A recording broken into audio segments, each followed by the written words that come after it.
বিসমিল্লাহির রহমানির রহিম। আজকে আলোচনা হবে কানেক্টার্স নিয়ে। কানেক্টার কানেক্টার্স নিয়ে আজকে আলোচনা হবে। কানেক্টার্স এমন একটা জিনিস যেটা পরীক্ষা অবশ্যই আসে এবং পরীক্ষায় 5 মার্ক থাকে। এসএসসি অষ্টম শ্রেণী, এসএসসি, ইন্টারমিডিয়েট সব পরীক্ষা আসে মূলত। আমরা যদি একটু খেয়াল করে শুনি, আশা করা যায় সমাধান হবে। আমি প্রথমে আলোচনা করি মুঘল। মুঘল মানে মুঘল আমল যেটা বলা হয়, এই মুঘল থাকলে আমরা সো, দাস, দেয়ারফর ইত্যাদি দিব। মু তে এম, এম মানে মডাল অক্সিলারি থাকলেই আমরা সো, দাস, দেয়ারফর দিব।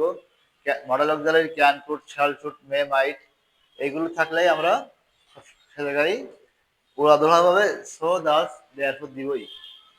তারপর হচ্ছে গোয়া মানে জি, গুড, ভালো দিক পাইলে আমরা সে জায়গায় সো, দাস, দেয়ারফর দিব।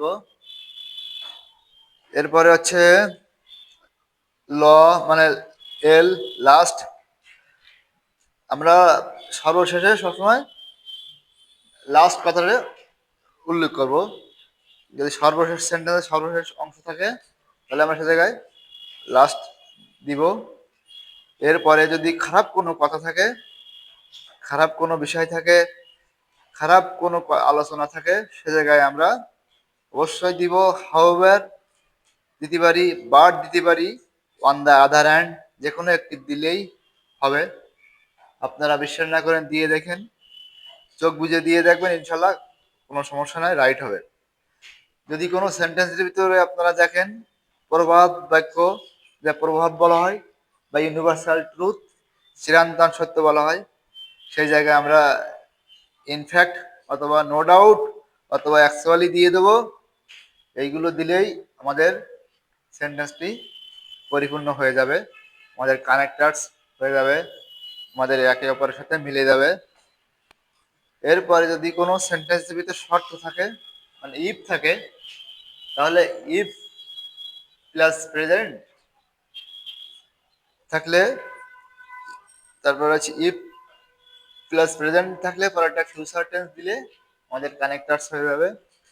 আবার যদি ইফের পরে যদি পাস্ট টেন্স থাকে, পরে একটা পাস্ট কন্ডিশনাল দিলেই কানেক্টার্স হয়ে যাবে। ইফের পরে যদি পাস্ট পারফেক্ট থাকে, পরেরটি পাস্ট পারফেক্ট কন্ডিশনাল দিলেই মিলে যাবে। এরপরে যদি পরের যদি আমরা ফলাফল দেখি কোনো সেন্টেন্সের কানেক্টরের ভিতরে, যদি আমরা কোনো ফলাফল দেখি, সেই জায়গায় আমরা চোখ বুঝে অ্যাজ এ রেজাল্ট দিতে পারি। অ্যাজ এ রেজাল্ট দিলে অবশ্যই মিলবে আল্লাহর রহমতে।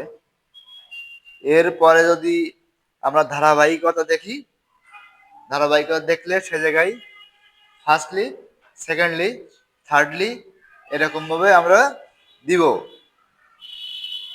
এবং এর পরে যদি দেখি ব্যক্তি মানে হু আছে, ব্যক্তি থাকলে হু দিব এবং হুর পরে ভার দিব। যে টেন্স থাকে সেই টেন্স অনুযায়ী ভার দিব, কারণ ব্যক্তির ক্ষেত্রে সবসময় হু বসে। আর যদি কোনো পরেরটা যদি কোনো কানেক্টরের বস্তু থাকে, বস্তুর ক্ষেত্রে হুইজ অথবা দ্যাট দিব এবং তারপরে আমরা অবশ্যই ভার্ব দিব।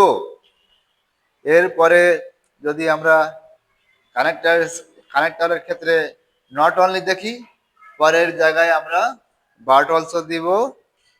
এবং যদি আমরা বাট দেখি, বাট পরের অংশে অবশ্যই অ্যান্ড দিব। এরপরে কানেক্টরের ভিতরে যদি আমরা দেখি আইদার দেখি, আইদার EITH ইয়ার আইদার দেখি, তাহলে আমরা পরের অংশে নাইদার দিব। তাছাড়া যদি কোনো অতিরিক্ত তথ্য থাকে তাহলে বিসাইডস অথবা অলসো অথবা মোরওভার দিব। অবশ্যই ইনশাল্লাহ উত্তর হয়ে যাবে। আপনারা বিশ্বাস না করেন পরীক্ষা করে দেখুন, কানেক্টার্স নিয়ে ভয় পাওয়ার কিছু নাই, এভাবে করলে ইনশাল্লাহ হবে। আমার নাম ফারুক, আমার মোবাইল নাম্বার 01716305656। যদি আপনাদের কোনো পরবর্তীতে কোনো ভিডিও দেওয়ার প্রয়োজন মনে করেন, যদি প্রয়োজন হয় আমার সাথে যোগাযোগ করবেন। ইনশাল্লাহ আপনাদের চাহিদা মতো আমি ভিডিও দেওয়ার চেষ্টা করব। আসসালামু আলাইকুম, আল্লাহ হাফেজ।